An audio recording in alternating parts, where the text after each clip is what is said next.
Halo semua. Nah, hari ini gue pengen ngobrol tapi agak berat dikit ya, nggak apa-apa ya. Soalnya kan kemarin udah ngomongin percintaan gitu. Kalau misalnya gue ngomongin percintaan lagi, nanti dikiranya gue bucin lagi, budak cinta. Kan bahaya juga.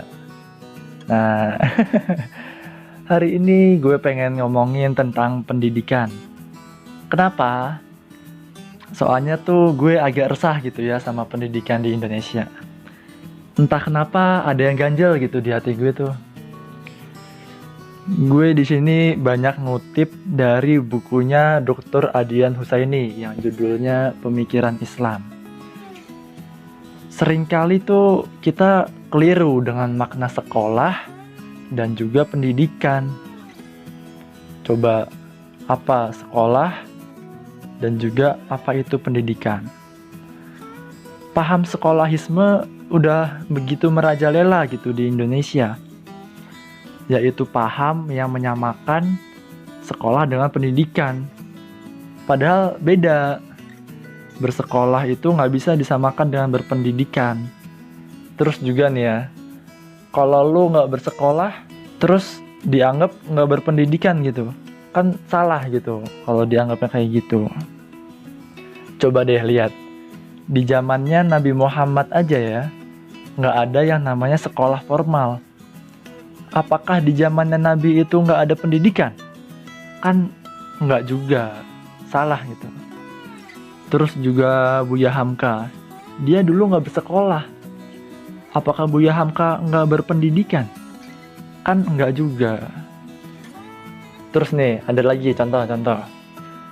Sering juga kita diminta tulislah riwayat pendidikan. Tapi pikir deh, kenapa yang kamu tulis itu malah riwayat sekolah? Gue bersekolah di SMP Negeri 1. Gue bersekolah di Universitas A. Kan nggak nyambung gitu, bener nggak? Nah, menurut John Dewey nih ya, John Dewey, seorang filsuf terkenal dan seorang pemikir dalam bidang pendidikan.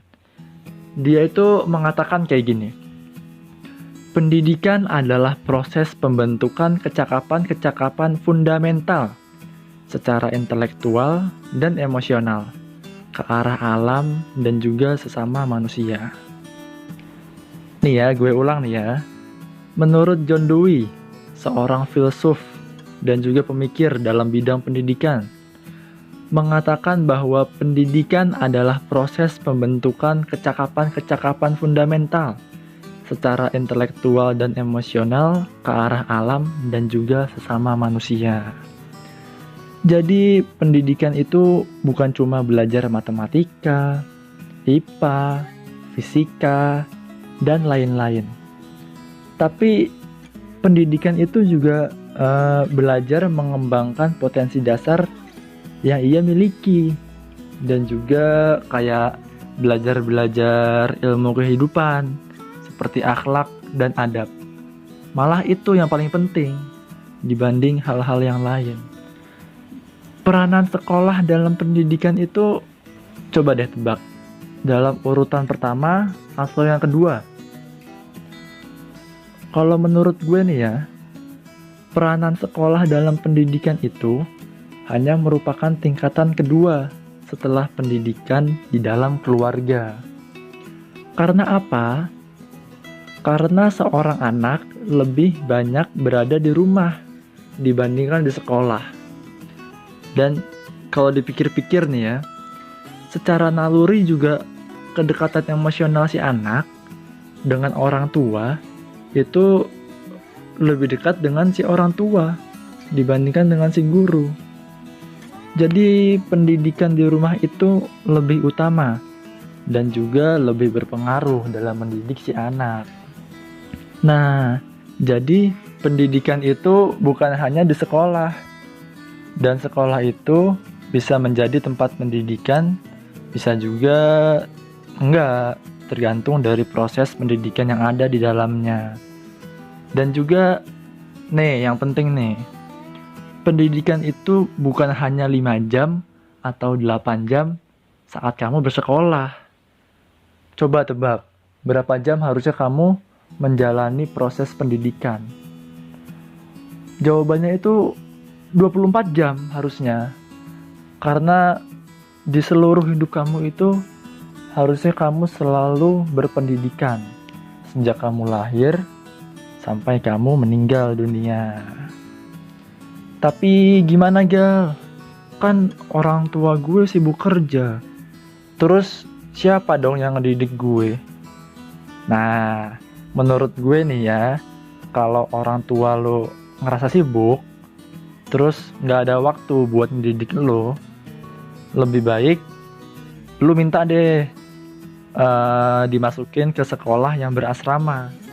Contohnya kalau Islam tuh ya ada yang namanya pesantren, kalau enggak Islamic boarding school gitu. Tapi kalau agama lain gue nggak tahu lah ya. Itu kan lebih bermanfaat gitu buat kamu daripada kamu cuma main Mobile Legends habis pulang sekolah. Kayak manfaatnya tuh kurang gitu loh. Soalnya peranan sekolah itu mendidik dan mengajar serta memperbaiki tingkah laku anak didik yang dibawa dari keluarganya. Jadi kalau sistem pendidikannya kuat, baik itu di keluarga maupun di sekolah, itu akan mewujudkan standar mutu manusia yang sangat-sangat unggul, beradab, berakhlak mulia, berintelek lagi. Lengkap banget itu emang. Nah terus nih, gue juga mikir gitu ya, unik banget nih. Kan di Indonesia ada yang namanya Kementerian Pendidikan gitu ya. Tetapi gue mikir nih, tapi kenapa gitu yang diurusin cuma sekolah gitu, SMP, SMA, perkuliahan. Kenapa nggak ada kurikulum pendidikan buat orang tua? Kan yang butuh pendidikan itu bukan cuma buat guru dan murid, tetapi orang tua juga butuh. Karena kan orang tua juga termasuk pendidik. Nah, masa sih harus diganti namanya dari Kementerian Pendidikan menjadi Kementerian Persekolahan? Kan enggak juga. Menurut Syed Muhammad Naqib Al-Attas dalam bukunya Islam and Secularism merumuskan bahwa tujuan pendidikan adalah bukan sekedar pengajaran atau sekedar menambah wawasan. Bukan, tetapi lebih penting lagi, pendidikan itu harus berdampak kepada perubahan sikap dan perilaku. Tentu saja nih, perilaku yang betul itu bersumber dari ilmu yang benar. Dan yang terakhir, di dalam kitab Ayyub al-Walad, Imam Al-Ghazali menekankan, al-ilmu bila amalin junun, wal amal bila ilmin lam yakun. Apa itu artinya? Artinya, ilmu tanpa diamalkan itu gila, dan amal tanpa ilmu itu tiada nilainya. Jadi kayak harus berkesinambungan gitu ya satu sama lain, tidak bisa dipisahkan. Kayak aku sama kamu gitu, asik. Ya gitulah. Semoga pendidikan di Indonesia jadi lebih baik ya. Dan juga share video ini agar Pak Menteri yang tersayang, Pak Nadiem Makarim itu dengar juga gitu aspirasi dari rakyatnya yang jelata ini. Oke deh, segitu aja dari gue. Jangan lupa like, comment, dan subscribe. Oke deh, bye-bye. See you in the next podcast.